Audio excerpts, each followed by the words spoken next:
We are in for a treat tonight on Sisters of Wellness, a very fascinating conversation with Allison Hayes, who is going to take us on an adventure through her words and the texture and tones of her words, through riding in a canoe.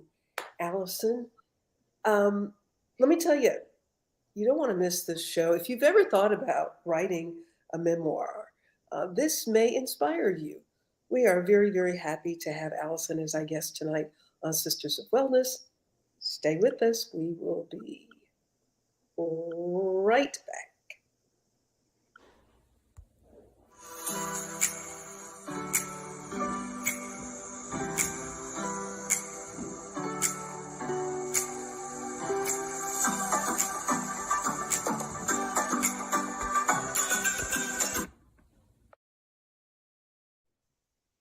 Welcome back to Sisters of Wellness. My guest tonight is Allison Hayes.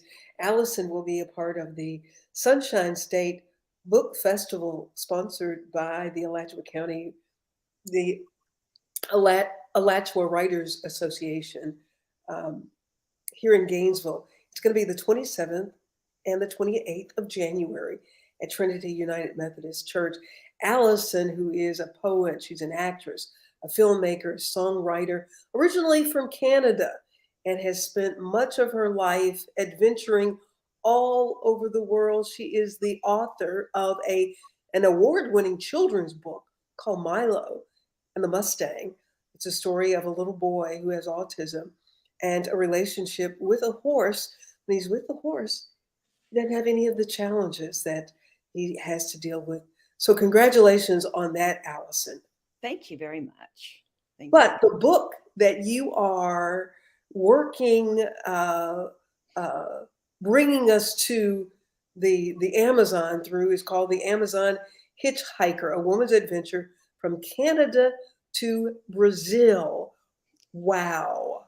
It was in the 70s, a different day and time, Yes. but still, what did your mother say when you decided that you wanted to go off on this adventure? Well, I'd already traveled to India by myself when I was 17 and 18. So at 21, I decided to travel to I something had always pulled me to the Amazon. I wanted to discover lost tribes, and there was something about the Amazon that really pulled me. So she'd always encouraged me to do things that I dreamed about and wanted to do. So she was worried but supportive. I mean, supportive, but I'm sure very concerned. So when I started out, I took a bus. I started on a bus. I crossed the border I started in Stratford, Ontario, Canada, and took a bus to Nebraska, where I started hitchhiking, and then hitchhiked south through the United States, through Mexico, into Guatemala, and all of the countries in Central America. In Costa Rica, I worked with an abandoned children's village. I also met an indigenous woman there who took me to meet her family in the mountains. And I continued on south into the Amazon, where, yeah. And you've just always had this adventurous nature about you, I suppose. I think so. Yes. I consider myself an adventurer. Adventure has always appealed to me. I'm the type of person who does things first and thinks about them later and writes about them much later, apparently, because I just finished writing the book. During COVID, I was at home alone with no distractions. So that's when I finally sat down and wrote this book that happened to me when I was, about 21. Well, so you start out on this in this canoe. Why did you think you could do this? Well, when you're that age, you think everything's possible. Perhaps. We'd taken a bus. We met these Brazilians, and they said, "Oh yeah, we're going to go to Rio for Carnival." So we got to a place to where we thought we could catch a boat, but there weren't any boats because the river was it was a dry season and it was too low for any big boats to get through. So we decided to buy a canoe, and we thought, well, we'll just paddle a canoe from Colombia to Brazil. Why not? It doesn't look too far. on paper. Yeah, on paper, we'll live off the fruits of the land. I mean, just incredibly naive, and we had no idea what we were getting ourselves in for. No. And so, at what point in this adventure do you say, I must have lost my mind? Never, never. Never? Always looking for the next adventure. Yes, no, no, no. Yeah, I'm always looking for the next adventure and ready to explore more. Yeah, it was because every day, what the thing I love about traveling is when you travel, you meet new people, you're constantly learning new things, and about so every day was a new learning experience. So I never said, I'm crazy. Now I might say I'm crazy, but or I was crazy, but I survived. Amazingly, I survived. So talk us through how you prepared for this adventure. This you were younger. It was in the 70s, a different day and time Yes. than the culture that we live in today. How did you prepare, or was it just you just decided to do it? Well, I've been thinking about it for a while. So I spent a year working to save money to travel. I worked making wooden toys with a neighbor who had a wooden toy business, made wooden toys. Saved up my money, and when I had, saved up my money, I decided I did some research, I did some reading, and then I set off to explore what I called my Amazonian roots. Yeah, which is I guess primitive roots. I wanted to I've always been fascinated by other cultures. So I learned as much as I could from home and then I set off. But you also have this relationship with the forest. Yes, yes. Your work. Yeah. Well, I've always felt at home in nature. And yes, currently I do run a private nature sanctuary. It's a wildlife native wildlife sanctuary. So basically it's just let the forest take care of itself and maintain trails, but just trying to preserve it. But I've always felt at home in nature. So being in the forest, being in the jungle, being in the woods, being lost on a river, they weren't always good times, but I feel comfortable in nature. All right. So tell us about one of those times that it was really, really uncomfortable. All right. Well, we have been paddling. We have been paddling for weeks. I think maybe a month. We've been paddling a long time, and we really didn't know where we were. And we came to a place in the river because that was very shallow, and we got stuck on a sandbar. And we had to get out of the canoe because otherwise we weren't going to get off the sandbar. And on the shore were South American alligators, caimans, these big 10-foot gators looking at us from the shore. And the water was muddy, murky. You couldn't see what was underneath you. So somehow we survived. We got out, pushed the canoe, and continued on. That was probably one of the scariest times. And for um, thinking about how do you as a girl take care of yourself in the wilderness? The girl stuff. Yeah. Um, I guess I don't recall it being an issue really. The only time it was an issue was when we were in the canoe, and the guy steering the canoe, our guide who was steering the canoe, wouldn't let us stop. So the men could stand up and pee over the canoe, but we need to get out of the canoe to go to the bathroom. Right, right, right. Yeah, but yeah, it's just like anywhere else. Just one day at a time. How many were along for this journey? All right. Well, I started out alone. I traveled alone across United States and Central America. And in Colombia, we bought the canoe with 9 other people. 9 other people. They were all of us had got to this point thinking we'd get a barge to Brazil, and there weren't any. So there were three European. Well, let's see, there were three men who had been working on a cruise ship. This was their first time on land. There was a Spaniard, there was a Frenchman, and there was the 2 Brazilians, and then 2 other Canadian women, and myself. So Hmm. there were 10 of us, I think. Yeah. In this giant canoe. Before we bought the canoe, we saw someone bring a small horse across to us. So you can imagine the size of this tree that this dugout canoe had been created from. But once we got into it, I realized that most of these people had never even been in a canoe before, let alone gone on a long canoe trip. We were completely naive and foolish. So these are people that you've met. This Yes. is this is almost like one of those reality TV shows. Except it was real.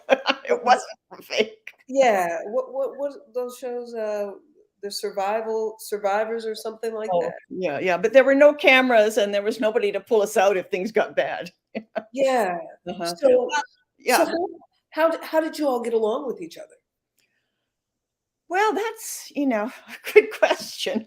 Some of us got along, some of us were much more easier to get along than the others. The Spanish guy and the French guy both thought they should be captain. So that was a conflict, and there and the rest were more easygoing, but there were so many ups and downs and challenges. It changed every day. So we, as best as we could. Yeah. And when you decided to write this, Allison, Hmm. the Amazon hitchhiker, for those who are thinking about, because I know that, and we heard from somebody already that your book was really good. It's a really good read. Thank you. Um, Susie Baxter, who is a writer and teaches about writing memoirs, who's going to be our guest next week. But when you set out to start writing this, how do you make sure that you are keeping the audience's attention because you know some details um, that you could go off on a, but how do you make sure you keep the audience's attention in your writing? Well, I originally started writing this book for my son so that he could read about this adventure. Um, and I had kept my journals I've always kept journals when I'm traveling. So I always have a journal around. Sometimes I write, but I had my journals, and my dear mother had saved all of my letters. So I had her letters and I had some letters. Nice. So I had that for research. And basically I just taught, it's, many people have described it as if I'm taking them on the journey with me, So I'm just going from one day to the next, traveling and adventuring and doing crazy, amazing things and surviving. And so you said your mother kept your letters. Yes. Uh-huh. How do you find a place to mail things when you're out on a canoe in the middle of no place? Oh, well, I would go for it was totally different then. Of course, there was no email, there was no internet, there was, Right. none of that. So what I would do is when I was traveling, I would tell my parents or my friends to write to the embassy in Bogota, Colombia, or the embassy in Quito, and so it would sometimes be months before. My poor mother and father, I wrote a letter before we got in the canoe saying I'd met I'd met, seven people, and we were going to we bought a canoe and be going down the Amazon. So they may not hear from me. Don't worry if you don't hear from me for a few months. But postcards and mail, and sometimes mail took a month. And of course, back then, long distance phone calls were incredibly expensive. They were practically as much as airfare. So one couldn't be calling home at all. It was when you were traveling alone, then you really were alone. And so how do you nighttime? How do you manage at night? You just talked about seeing alligators.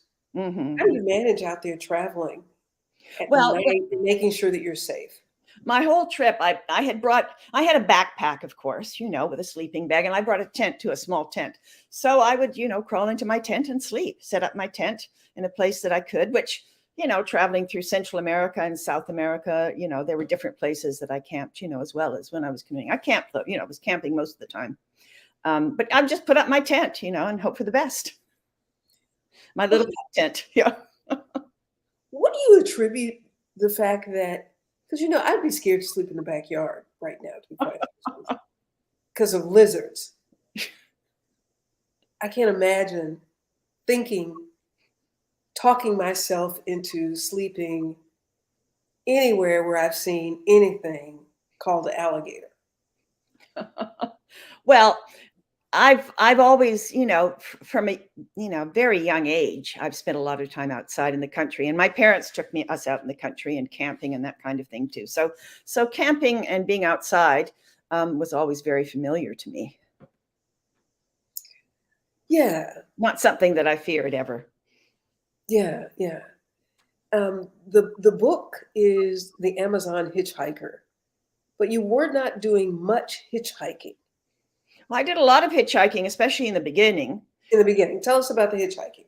Well, I hitchhiked from Nebraska down through Mexico to Guatemala. So basically, when the opportunity arose, I hitchhiked in Argentina, I hitchhiked in Bolivia, I hitchhiked, in a lot of different countries. If there was a bus, I might take a bus. Basically, I went on the cheap. I was traveling really, cheap in terms of frugally. So if there was a bus, I might take a bus. But a good part of the time I was hitchhiking. When I was hitchhiking in the United States, I was primarily picked up by truck drivers, and they were great.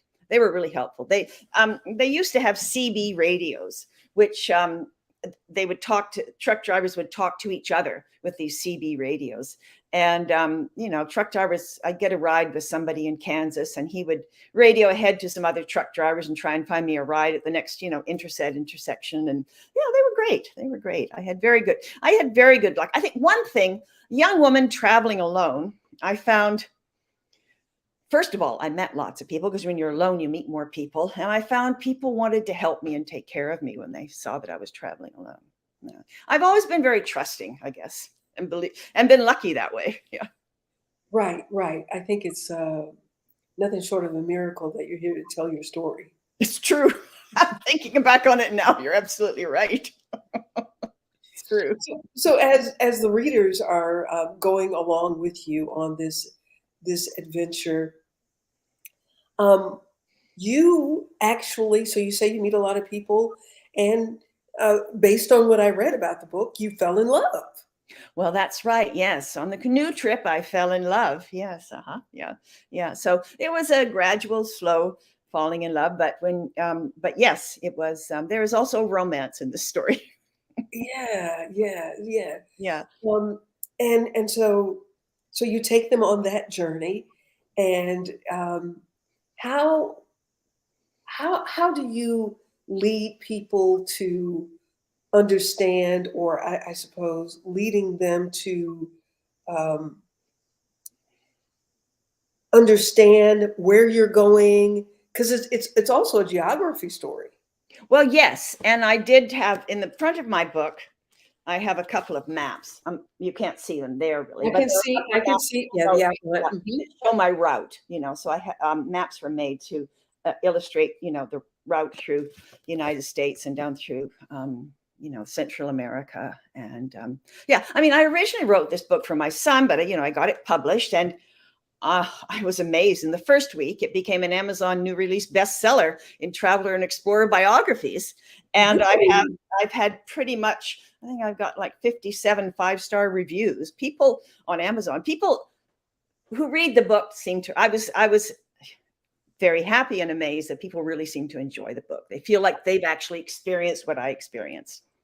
And so I just take people through what I was doing, and giving a little bit of history, a little bit of background and whatnot, and as much as I learned about the culture too, because when I travel, I don't tend to stay with.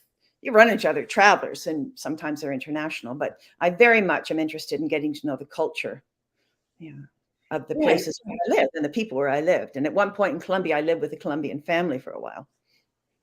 So you didn't email ahead and say, I'm coming. How do you There find people to was just, no email then. No. of course, that's what I'm saying. So then how do you find people that are just willing to take you in? Well, as I say, I'm very trusting. What happened in Colombia was I met someone on the airplane that I was, because I couldn't get through from Panama to Colombia. There's no road there, and so I flew from Panama to Bogota, Colombia. And on that flight, I met someone who was returning home from school in the States, and he invited me to come stay with his family in Bogota. Oh my goodness. I just expect the best and it happens. Well, I guess so. So you're still traveling. Yes. No. Wait. Let's go back to culture. Yes. Because you actually, in your travel, came across a lost tribe. How do you know it's a lost tribe? Well, what happened was we were lost. We didn't know where we were. So you were the lost tribe. We were lost. And at one point, and we thought, will we ever end? Are we ever going to get out of this river? Will it ever end? and a pink dolphin, pink river dolphin popped up. And then a series of dolphins popped up, and they led us into this tributary back about it. And we just knew when they came up, we had to follow them. And they led us to a tribe that was back in the, back along this tributary in the jungle, that the people who lived there, they wore all indigenous clothes. I mean, they had no Western clothes. They had not been Westernized at all. And when they saw me, they came up and touched my hair, because they'd never seen blonde hair before. And Paulo, he was a very hairy man with Brazilian but Italian descent. And they came up and touched his beard. They were friendly and wonderful and welcoming. And they were fascinated by us as we were by them. So how long were you with them? Not for a long time. Yeah, we were with them for a short time because then we continued on back. But the river I was on was the Putumayo River, and that river runs from Colombia. It borders Peru, Ecuador, and Brazil. So one side of the river was off usually Colombia, the other side was either Ecuador or Peru. So we continued on down to a Peruvian outpost from there, where we were stuck. But anyway, there's and we kept paddling the canoe as long as we physically could do it. Yeah. So when you stumble upon this indigenous tribe, nobody is speaking anybody's language. No. We talked with when they greeted us, they touched our hands instead of shaking hands. They touched hands like that. And so we all touched hands, and then they sent us on to another tribe, which was probably, relatives of theirs. It was a little bit further up the river, but yeah. Then they were living in a beautiful house they built, from primarily bamboo and palm leaves.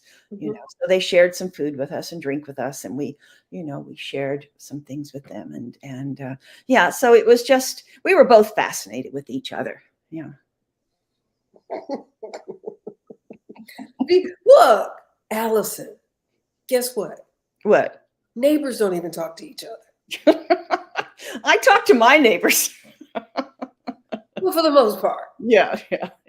Neighbors don't even talk to each other. And here you are going up to a place where the culture is primitive, and you're going to eat with them, and you have no idea what they're saying to you. Wow, what mind does it take to be able to do that? I'm very good at reading body language. I'm very intuitive that way when I meet people. I can feel the energy. I can feel the good energy, and you don't have to speak the same language to communicate if you really listen to each other. Oh. Because I didn't speak Spanish before I went down there either, or Portuguese. I mean, I was limping along without language for a couple of years. I gradually picked more up, but yeah, it's more listening than talking, I guess. Listening to the culture, but yeah, I mean, we didn't know. These people could have been cannibals for all we knew, but they were friendly. Well, I didn't want to say that, but that's what I was thinking. How did you know you were not going to be supper? Well, because the dolphins led us there. We trusted the dolphins. Yeah. What is it? Yeah, I was at Virginia Beach last week, and we were out in yoga and meditation and prayer. And as the earth shifted and the sun appeared, dolphins jumped up. And what is it about dolphins? Because I think somebody said that represented good luck or something. Well, and in the Amazon, they're considered shapeshifters too. But yes, and dolphins are respected, and they're often very intelligent too. But there was no doubt that they were leading us to where we were going. They're considered what? Shapeshifters. What is that? It's an old Indian legend where they can, change. The legend is something along the lines of they can take people from shore and take them to a castle underground, and they will never return. They will, take them to an underwater castle and change their shape so they will be, part of that. Yeah, and they also are the protectors of the manatees there too. There are manatees in the Amazon River too. So, but yes, the indigenous people certainly weren't hunting the I think the dolphins took us to this tribe, and the people who lived there knew that the dolphins had brought us, so they knew we were all right. So That they trusted you because the dolphins trusted you. Yes, yes, I think so. Yes, right. Yeah. Allison Hayes, Amazon best-selling author. Her book is titled Amazon Hitchhiker. It is her journey from Canada across the United States down to South America, and the adventures and the stories, including falling in love, um, that Yes. that she takes us on. And as people are reading this, what are some of the reviews that you've gotten about the book? I have gotten some fantastic reviews. Yes. I mean, my favorite review came from Tanzania. A young man in Tanzania wrote, "Wow, I read this book and now I feel like I can do anything." Oh, Yes. wow. Yes. Yeah. Yeah. That was my favorite review. But I have had, as I say, I think 57 wonderful reviews with people, who enjoyed the book. Yeah. One man said, "This, if ever was book to be made into a movie, this is it." Well, you're a filmmaker. Yeah. Yeah. Have Yeah. you thought about that? I won't make this into a film, but I think it would make a great film or a Netflix series if anybody out there is interested. Why do you think you wouldn't take it on?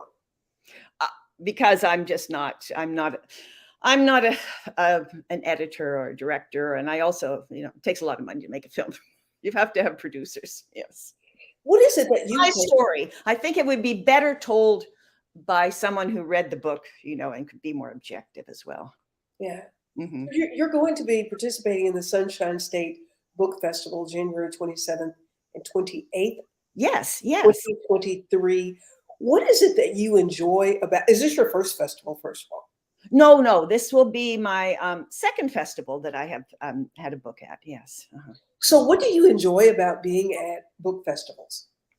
I really enjoy meeting the readers. I mean, it's great meeting other authors too. That's wonderful. But I really enjoy meeting people who want to read books. And I mean, one of my favorite experiences last year was a little girl who came up, and I was showing her my children's book, and she wanted, and her mother bought it for her, and her mother said, "She wrote that book." She said, "Oh, you wrote that book?"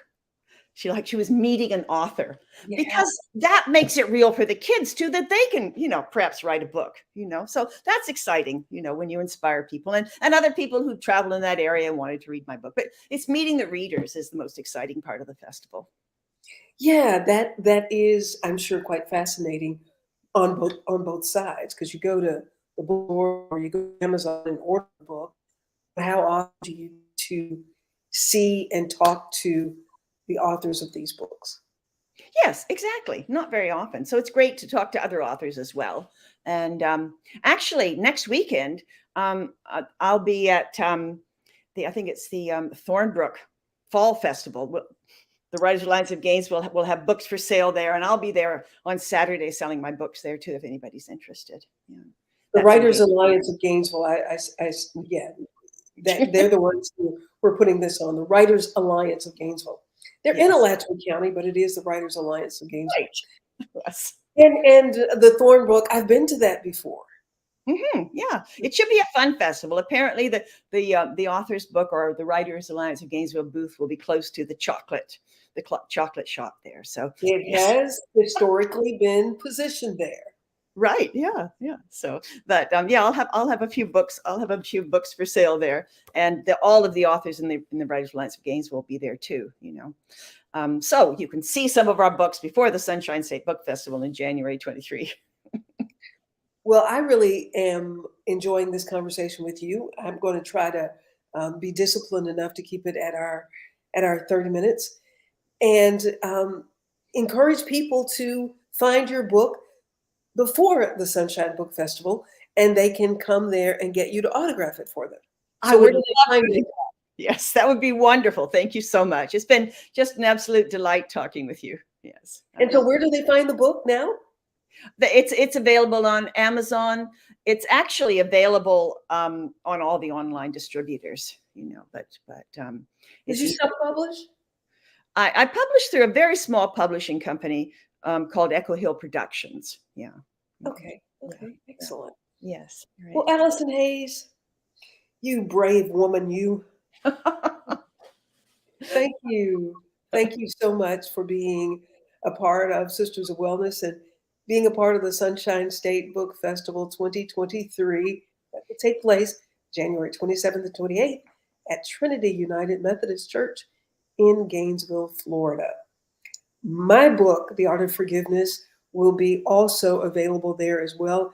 And I'm looking forward because I'm a first time author, first time book festival. So I'm looking forward to it as well. Oh, fantastic. This has been just delightful talking with you. Thank you so much. Thank you. And thank you to all of you who are watching. If you're watching on LinkedIn or on YouTube, if you're watching on YouTube, please make sure you subscribe and then click the little bell because we're going to be talking to more authors. And we have many, many other fascinating kind of shows that we do at the Wellness Network. You might even have a topic that you'd like for us to consider covering. If so, send me an email at PamelaDMarshall247@gmail.com. Until next time, I'm Pamela Marshall at the Wellness Radio TV and at the Wellness Radio TV podcast. Remember, there is healing at the well. Make it a fantastic moment. We'll see you next time.